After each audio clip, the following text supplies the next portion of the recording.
And we have a camera in front of us today. What camera are we looking at here, Mr. Jeff? This is Sony's new, relatively new, A7s. Ah, A7s. Yep. And as everyone knows, the A7s is famous for its low light. And S-Log capabilities. It does have S-Log, which is pretty interesting for a technically consumer-level camera. $2,500. $2,500. And nothing touches the low light on this thing. It's pretty amazing. Nothing comparable. It's pretty cool. Not even in the F55 or these other cameras. Those are going to give you more than what this little dude will do. I understand, but the low light on this blows light, them out of the water. Any DSLR style camera, this is tops. This was a game changer. Nice. So I've taken the camera out. Okay. I'm going to take it out again. What I've run into so far is to be expected in a consumer camera. I shot some green screen thinking I might use this on an upcoming project. First thing I noticed is the sharpening is cranked through the roof. It's very, very high. So if you're wanting to do any green screen work, just better take the sharpening out. Just take it down. So it's pretty typical of consumer-based cameras. That sharpening is run all the way up. You got to bring that down to get a nice. The menu system on this is awesome. I mean, overall, it gives you quite a bit of fine, detailed options to change the detail level on this, the sharpening. At first, I didn't think it did, but you get into the menus and you have to press over, and then it opens up all of the options, and so you have everything from detail to crisping to. I don't think they had an independent horizontal and vertical sharpening, no, but I don't think they did. They are a typical consumer menu, but hidden within those menus, there is a lot of control. The thing I always forget about when making a lot of changes is that this camera will have picture profiles, and that's where you're going to find most of your useful tools as far as optimizing the images. The menu's there to control the basic functions of it, to get into them, but those picture profiles is where you're going to want to be. Nice. And you know, when we turned down the sharpening on it and then we reshot that same little green screen test we did, great edging. We weren't having any sort of weird, you get this weird kind of highlighted edge, haloed edge on the whole thing. Yeah. So, and that's present whether you're green screen or not. I mean, you just don't notice it. You just don't see it. Yeah. So you got to take that down. So, but if you like that, you know, it's there and it's ready to go for you. Yep, it is there. So. Some things about the camera, probably know. It is a full frame sensor, and Sony has come out with some new Zeiss full frame E-mount lenses for it. They will Metabones. What we've got it set up now is with a Metabones. I don't believe this is the speed boost. This is a non-speed boost. Metabones has introduced actually they introduced two new lens adapters. One is the new Mark IV, which allows you to put your full frame lenses, such as this Canon EF. This is the 16-35 2.8 on this camera, and the camera will recognize it as a full frame lens. Nice. You use the full sensor, and you also maintain your focal length, 16-35. That's awesome.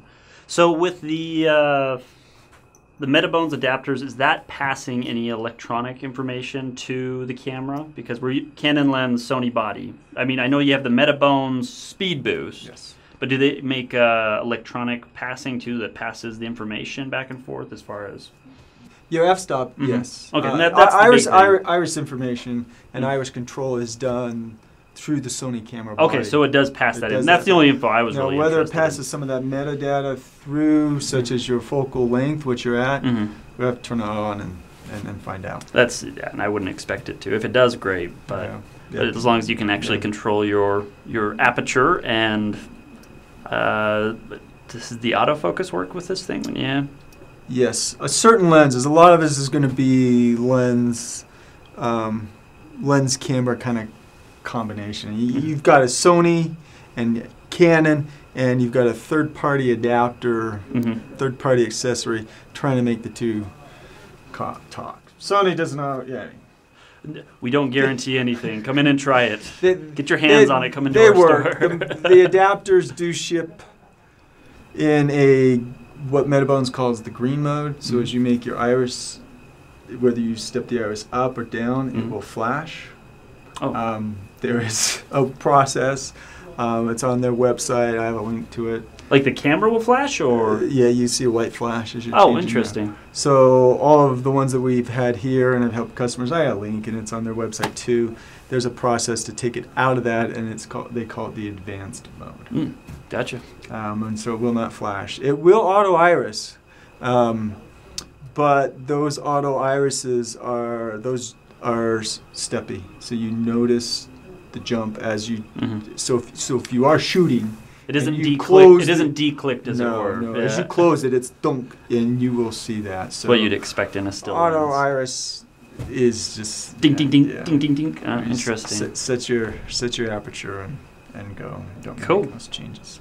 XAVCS codec. Yep. So that is the 8-bit version of the fancy codec they've got in the F5 and F55. And FS700. And FS7. Oh. FS7. FS7s. Yeah, 700 AVC HD only. Okay, yeah. Sony and their 7s. Do you have anything else? You got a couple of things. I was going to say some things that are nice to know about the camera. If you are shooting video with it, it is an internal battery. The camera ships with 2 batteries. You're going to get less than an hour on a battery. We're back to black magic times. Yes, so the batteries are fairly affordable. They're not terribly expensive.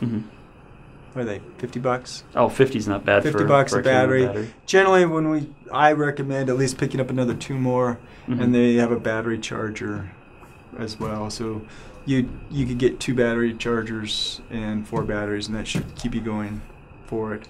Sony has a power supply, so if you're going to be in studio, you can plug the camera in. It's a dummy battery that will reside up into the like the housing. Canon stuff. Like the Canon stuff. Canon does.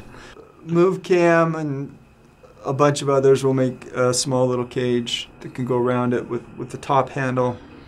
Turn it into a more usable setup. A little easier. I'm not a big fan of big cages and everything else because it takes away.